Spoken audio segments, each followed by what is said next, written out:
Hello dear students.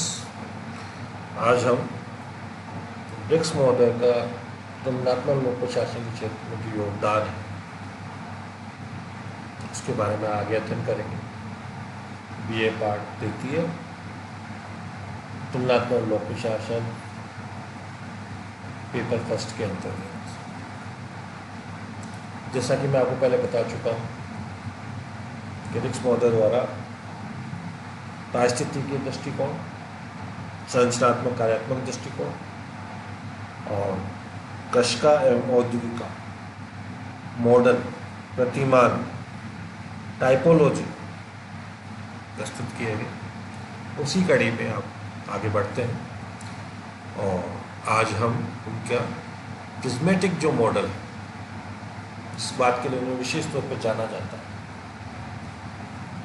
उसकी जानकारी प्राप्त करेंगे।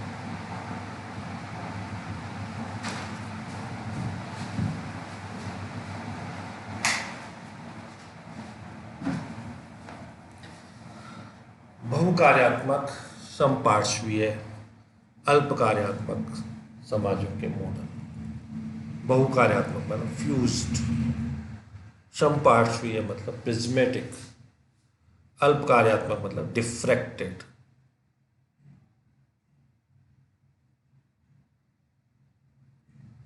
इसके बारे में हमें जानकारी प्राप्त करनी है। या यूँ कह लीजिए, प्रिज्मेटिक समाज तथा साल या साला मॉडल के संदर्भ में ब्रिक्स के सामाजिक प्रारूप, typology of societies with particular references to prismatic society and the Sala model। जैसा कि हम जान चुके हैं पिछले अध्ययन में कि रिक्स द्वारा जो मॉडल प्रस्तुत किए गए वो सामाजिक संरचना और उनके कार्यों के आधार पर प्रस्तुत किए गए हैं। जो संरचना अनेक कार्य करती है। ध्यान से समझें, बहुत अच्छा कंसेप्ट है, समझ लेना बहुत जरूरी है। यहाँ पे जो संरचना अनेक कार्य, बहुत सारे कार्य कर रही है, बहुकार्यात्मक, अनेक कार्य मतलब बहुकार्य, मल्टी फंक्शनलिटी, उसको उन्होंने डिफ्यूज कहा है, अपविस्तृत कहा है। इसका ठीक उल्टा, जो सामाजिक संरचना विशेष कार्य कर रही है, सीमित कार्य कर रही है, उसको क्या कहेंगे? विशिष्ट, स्पेसिफिक, यानी डिफ्रैक्टेड। शब्दों पे ध्यान दें, डिफ्रैक्टेड, विवर्तित। जैसा कि हमने पढ़ा, एक तरफ कृषिका मॉडल, एक तरफ इंडस्ट्रिया मॉडल। कृषिका मॉडल में एक ही संस्था बहुत सारे कार्य करी थी और इंडस्ट्रिया में हर संरचना अलग अलग कार्य, स्पष्ट विभाजित कार्यों का स्पष्ट विभाजन कि ये कार्य इस संरचना द्वारा ही किया जाएगा। ठीक है।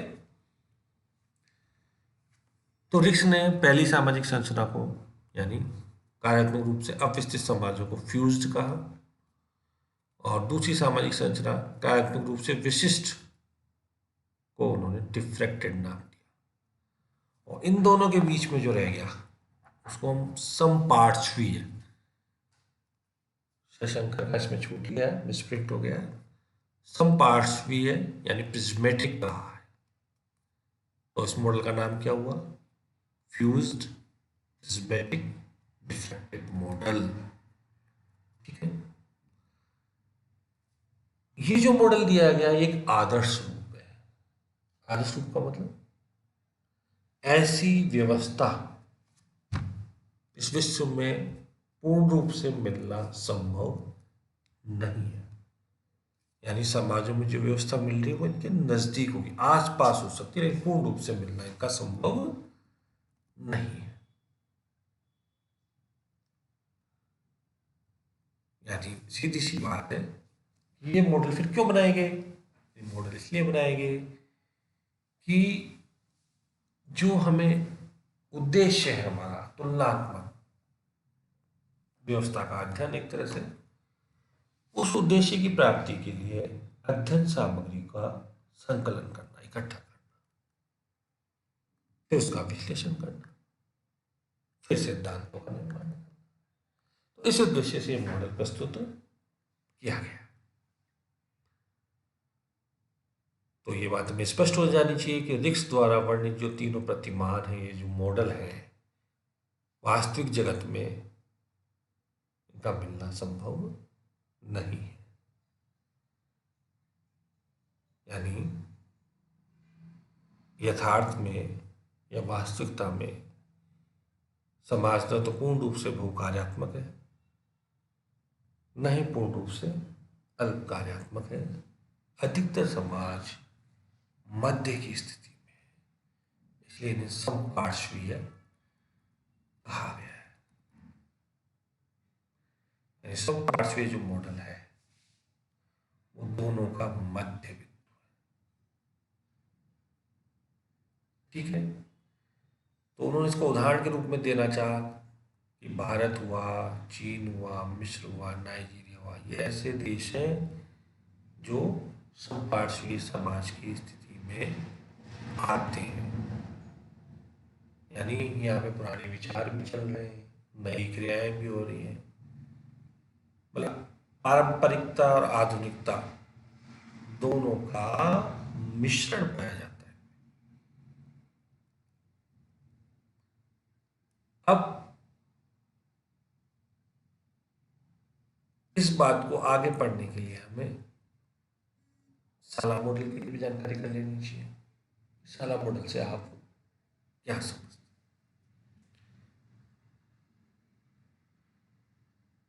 साला मॉडल एक तरह से प्रशासनिक व्यवस्था को इंडिकेट करता है, जैसा कि हम जान भी चुके हैं कि समाज के अंदर आर्थिक, सामाजिक, प्रतीकात्मक, राजनीतिक, संचारात्मक अलग अलग व्यवस्थाएं और उसी तरह प्रशासनिक भी है। जब उन्होंने लोक प्रशासन पे विचार, उन्होंने मतलब रिक्स मॉडल है, तो अपना मॉडल प्रस्तुत किया साला मॉडल। यानी साला मॉडल एक तरह से क्या हुआ, प्रशासनिक व्यवस्था का अध्ययन हुआ।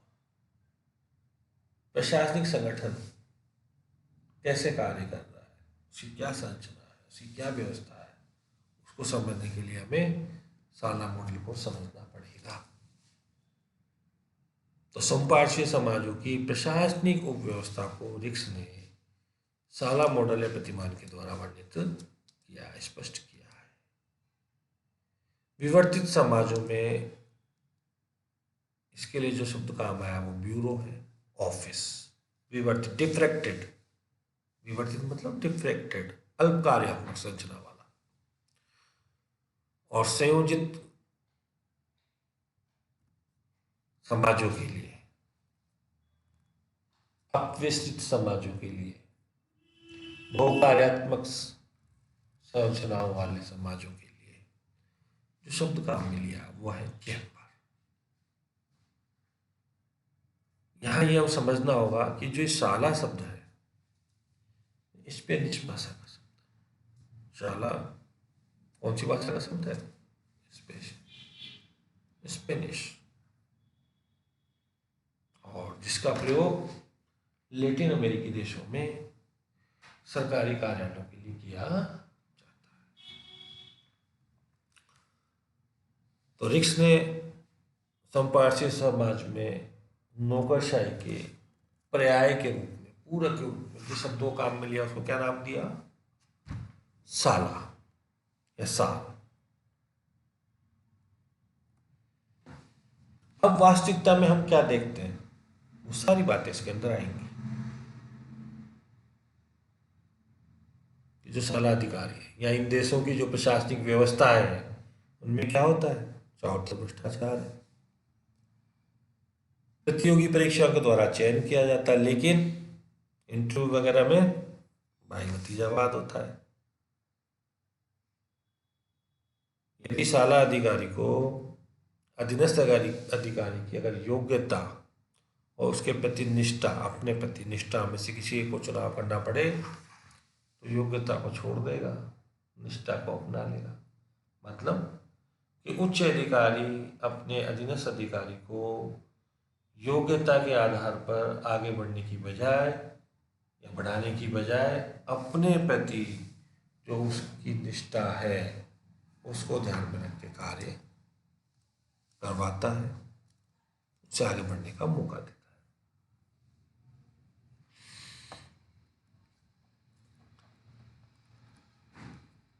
नियुक्ति के टाइम मैंने बताया चयन प्रक्रिया में जैसा कि हम सुनते हैं जानते हैं कि भाई भतीजावाद चल रहा है, क्षेत्रवाद चल रहा है, ऐसा यानी भ्रष्टाचार भी फैला हुआ है, योग्यता पे ध्यान नहीं है। ये सब लक्षण सभी विकासशील देशों में देखने को मिल जाएंगे, जिसको उन्होंने क्या बोला, साला मॉडल, साला व्यवस्था, प्रशासनिक व्यवस्था, इन देशों की प्रशासनिक व्यवस्था को स्पष्ट करने के लिए उन्होंने बात रखी। कार्यालय को ढंग से संगठित नहीं होता, मतलब प्लानिंग व्यवस्था अच्छे से बनी होनी चाहिए, वहां नहीं चलती है।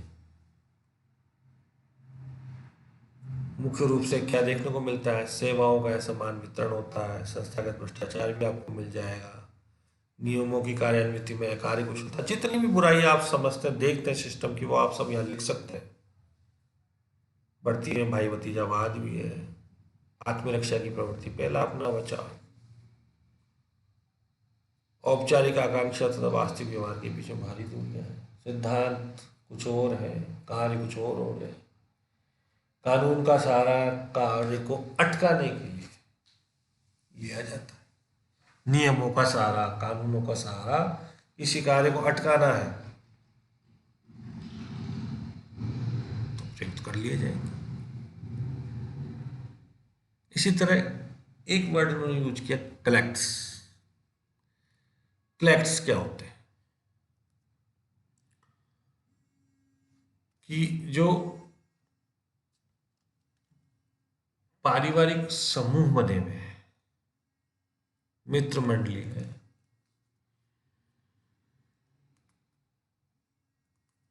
तो एक तो परिवार के लोग हैं वो प्राथमिक समूह में आ जाता है, मित्र मंडली और जान पहचान के लोग द्वितीय समूह में आ जाते हैं।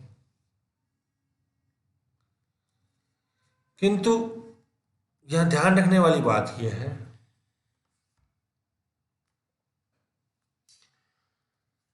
कि समपार्श्वीय समाजों में जो अधिकारी लोग हैं कहने को तो सबके साथ समानता का बर्ताव की बात करते हैं, लेकिन अपने परिचितों, अपने क्षेत्र के वासी, अपने धर्म के, जाति के लोगों को अतिरिक्त फायदा पहुंचाने का प्रयास इसमें रहता है। इन सब बातों से हम वाकिफ हैं, हम आम दिनचर्या में हमारी जिंदगी में चीजों को देखते हैं कि समाज किस तरह से जाति आधार पर बढ़ चुका है, धर्म के आधार पर बढ़ चुका है, क्षेत्र के आधार पर बढ़ चुका है। अगर आप परदेश जा रहे हैं, परदेश से मतलब एक जिले से दूसरे जिले में जा रहे हैं और आपके जिले का कोई व्यक्ति वहां मिल जाएगा तो वो आपकी मदद कर देगा। आप अपने इलाके में जा रहे हैं तो आपके जाति समाज का अधिकारी मिल गया, आपको मदद मिल जाएगी।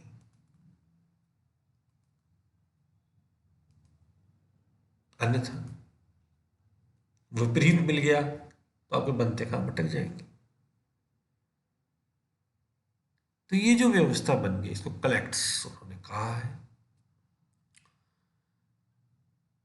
समपार्श्विक समाज की लक्षण है ये भी। और इसी तरह उन्होंने जो संयोजित समाज है, संपटित संयोजित समाज, उसके लिए सेक्ट शब्द प्रयोग लिया है और विवर्तित समाज के लिए क्लब शब्द का भी लिया है। अब आपको मैं स्पष्ट कर दूं उसकी परिभाषा देता हुआ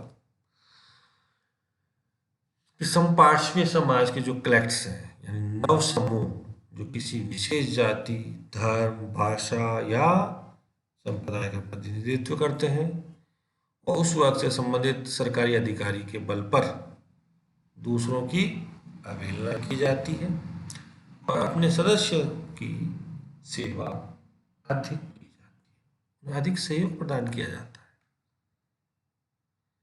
विश्वविद्यालयों में, कॉलेजों में, हॉस्पिटल्स में, अन्य सरकारी कार्यालयों में इस तरह के जातीय गुट बने हुए हैं, भाषाई आधार पर भी बने हुए हैं, क्षेत्रीय आधार पर भी ये संघ बने हुए हैं। इन्हीं को क्या कहेंगे हम?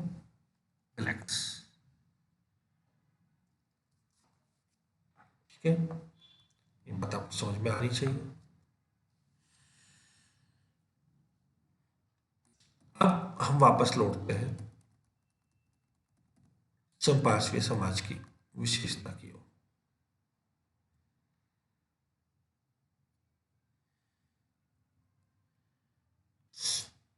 हिग्स पौधे ने प्रिज्मेटिक सोसाइटी की 3 प्रमुख विशेषताएं बताई।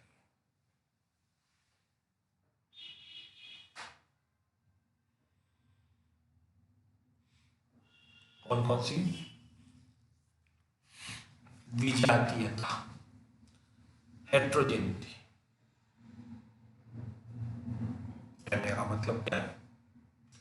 जो समपार्श्वीय जो समाज है, प्रिज्मेटिक जो सोसाइटी है, उनमें एक साथ अनेक व्यवस्थाएं, व्यवहार और दृष्टिकोण कार्यरत रहते हैं।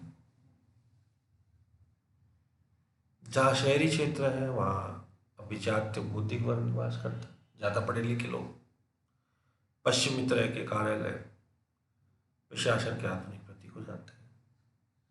और जहाँ देहाती क्षेत्र है, ग्रामीण क्षेत्र है, वहाँ क्या होती है? परंपराएं। धीरे धीरे बदलाव सब जगह आ रहा है, लेकिन कुल मिला के बात ये समझने की है, विजातीयता पुराना और आधुनिक, पारंपरिक और आधुनिक दोनों व्यवस्थाएं जहां पर दिखाई पड़ जाए साथ में कार्यरत, उस व्यवस्था को हम क्या कह देंगे? विजातीय।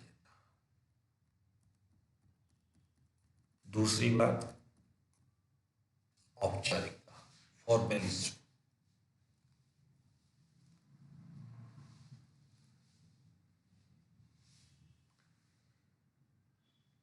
फॉर्मलिज्म आपको समझनी पड़ेगी। फॉर्मलिज्म के अंदर क्या विशेष बात है?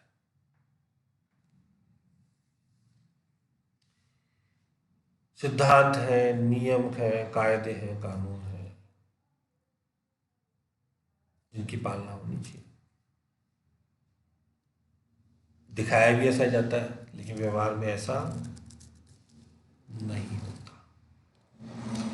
यानी अधिकारी लोग जताते हैं कि हम कानून के अनुसार कार्य कर रहे हैं, नियमों के अनुसार चलते हैं, जबकि वास्तविकता में व्यवहार में नियम, कायदे, कानून लोगों के काम को अटकाने के लिए या फिर लोगों को फायदा पहुंचाने के लिए काम लिए जाते हैं। यानी सिद्धांत और व्यवहार के बीच का भेद, अंतर जितना ज्यादा होगा उतनी ज्यादा उस समाज में औपचारिकता पाई जाएगी। इसका परिणाम क्या होगा? प्रशासन में क्या बढ़ जाएगी? स्वेच्छाचारिता, मनमर्जी, मनमर्जी के हिसाब से कानूनों की व्याख्या, मनमर्जी के हिसाब से नियमों का पालन, दिखावा, अत्यधिक मात्रा में दिखावा, स्वेच्छाचारिता को इसमें बढ़ावा मिलता है, जिसका परिणाम होता है सिस्टम में भ्रष्टाचार का उद्भव।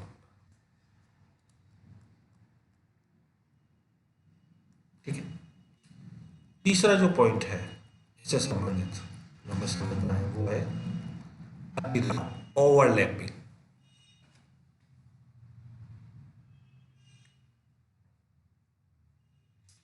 ये बात हमें समझनी है, ओवरलैपिंग।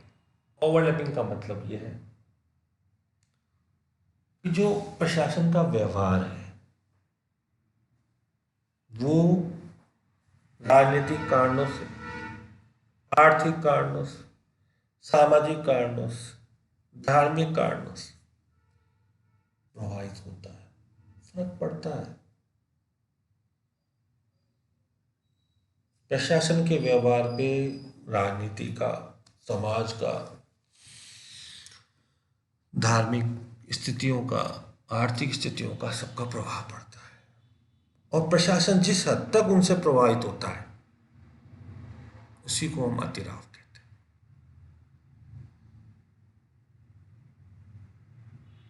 ठीक है, तो ये बात समझनी है हमें। और इसके जो परिणाम है इस अतिराव के, पहला परिणाम है भाई भतीजावाद, नेपोटिज्म,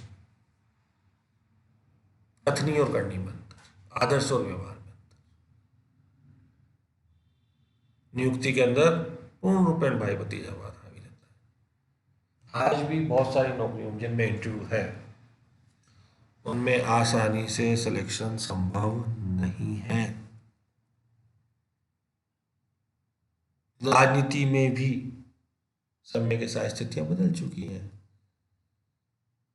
वहां भी भाई भतीजावाद चलता है। लेकिन हम चूंकि बात कहाँ कर रहे हैं, प्रशासन के संदर्भ में कर रहे हैं, तो प्रशासन के संदर्भ में बात करेंगे तो अधिकारियों की करेंगे। तो जो भर्ती प्रक्रिया है जिनके अंदर इंटरव्यू की व्यवस्था कायम है आज भी, वहां पे इस तरह का पक्षपात आसानी से देखने को मिल जाता है। बहुत उदाहरण आपको मिल जाएंगे। दूसरा पॉइंट, पॉलीकम्युनलिज्म, बहुसंप्रदायवाद। इस तरह के जो समाज है, देश है, इनके जो समाज है उनमें विभिन्न वंशों के, धर्मों के, जाति के समूह निवास करते हैं। और चूंकि धर्म जाति के आधार पर विरोध है तो विचारों में विरोध तो रहेगा ही रहेगा, आपस में उलझे हुए भी रहेंगे। सामाजिक संगठन ऐसे बनाए जाते हैं, बन जाते हैं, जिनका आधार सांप्रदायिक होता है। सरकारी अधिकारी किसी न किसी संप्रदाय व्यवस्था से जुड़ा होता है तो उसकी निष्ठा उसके प्रति होती है। ये आपको अब आम बात है, आप भारत को ध्यान में रखें और इस बात को सोचें क्या ऐसा है या नहीं। क्या अधिकारी लोग आजकल जाति के आधार पर बर्ताव करते हैं या नहीं करते। कहीं भी चले जाइए आप, सब जगह ये व्यवस्था आपको देखने को मिल जाएगी, हर सिस्टम।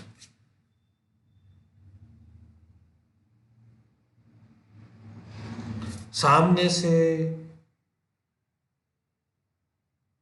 फॉर्मलिज्म रहेगा, औपचारिकता रहेगी कि सबके साथ समानता का बर्ताव। पीछे से अतिराव इनका और चीजें कितना प्रभावित कर रही, वो प्रभाव आपको देखने को मिलेगा। तीसरा पॉइंट जो इससे जुड़ा हुआ है, बाजार कैंटीन व्यवस्था, इकोनॉमी। बाजार कैंटीन का मतलब सामान लेना है, पैसा दो, सामान खरीदो, पैसा ग्राहक को देना है, ग्राहक को सामान पसंद आ रहा है, मोल भाव करेगा, हम भी करते हैं, बाजार में सामान लेने जाते हैं,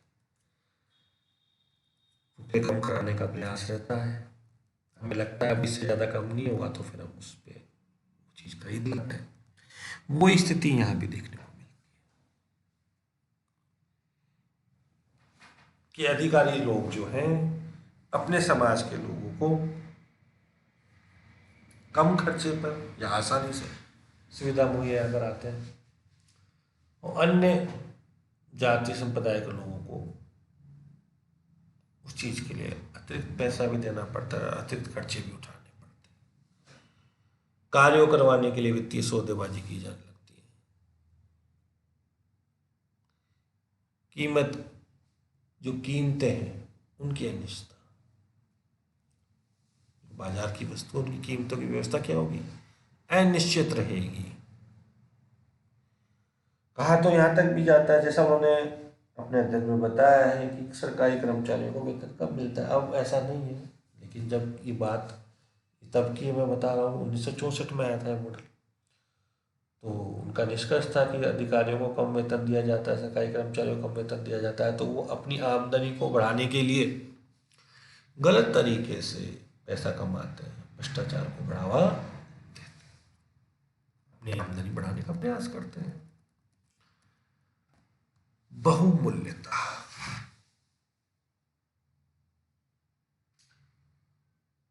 या तो बहुमूल्यता की स्थिति है या फिर मूल्यहीनता की स्थिति है।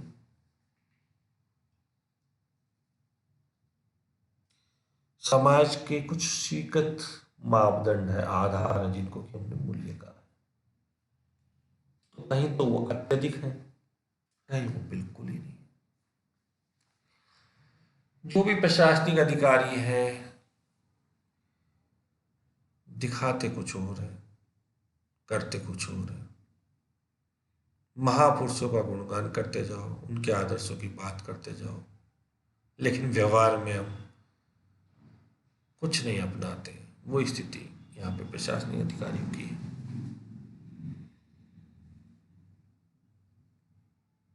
पदोन्नति और सेवा के अन्य लाभ प्राप्त करने के लिए वो क्या करते हैं? अनुचित साधनों का सहारा लेते हैं, नेताओं को खुश करने में लगे रहते हैं, उनकी बात मानने के लिए कानून विरुद्ध कार्य करते हैं।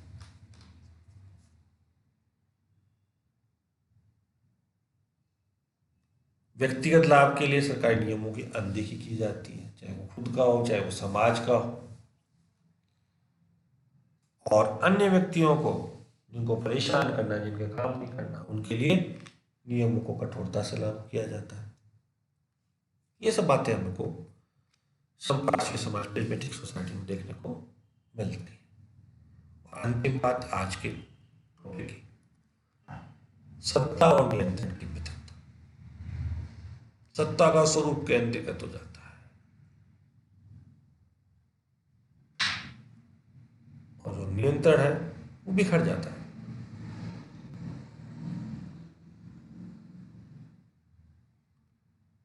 जनप्रतिनिधि जो चुन के आते हैं उनके पास नियंत्रण होती है, नियंत्रण सत्ता जनप्रतिनिधियों के हाथ में है, और कार्यों को पूरा करने के लिए सत्ता अधिकारियों के पास है। क्योंकि ये जनप्रतिनिधि आपस में उलझे रहते हैं, तो वो अधिकारियों पे पूर्ण नियंत्रण स्थापित नहीं कर पाते। इस तरह रिक्स महोदय ने प्रिज्मेटिक सोसाइटी के बारे में बताया। मैं आपको फिर रिपीट कर देता हूं थोड़ा सा। 3 तरह के समाज हुए,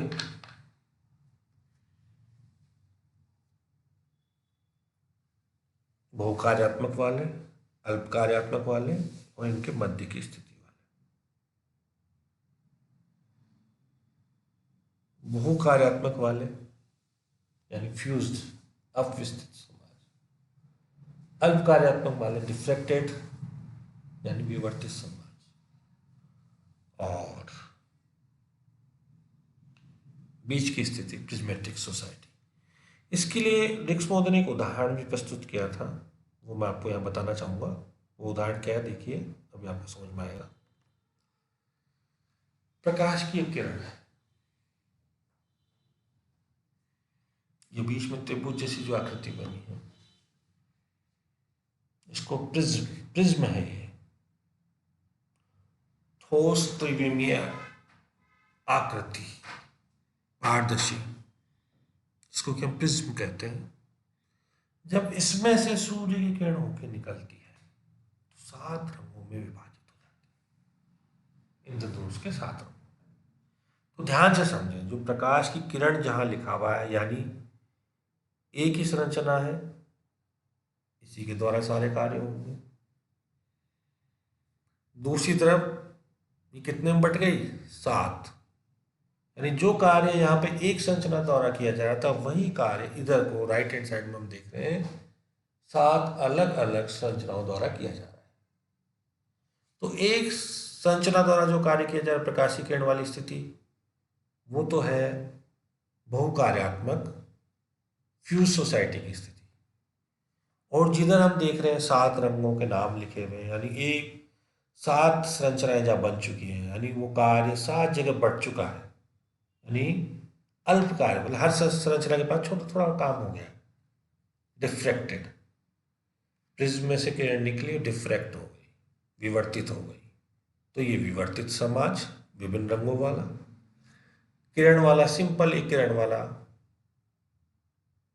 फ्यूज समाज जो बहुकार्यात्मक है, ये अल्प कार्यात्मक है। और इनके बीच में जो स्थिति जहाँ प्रिज्म लिखा है, जो इसके अंदर बीच में कैद हो गई रेखाएं, दोनों मिक्स है, वो है प्रिज्मेटिक सोसाइटी। मैं समझता हूँ आपको ये बात समझ में आई होगी। तो प्रिज्मेटिक सोसाइटी पे हमारा पूरा फोकस था। 3 मुख्य इसकी विशेषताएं थी: विजातीयता, औपचारिकता और अतिराव। अतिराव को फिर आगे 5 उसमें बता दिया गया है, जिसमें पहली भाई भतीजावाद, दूसरी बहुसंप्रदायवाद, तीसरी बाजार कैंटीन व्यवस्था, चौथी बहुमूल्यता, और 5वीं में हमने लिया शक्तियों का बंटवारा। ठीक, तो आप इसको पढ़ेंगे।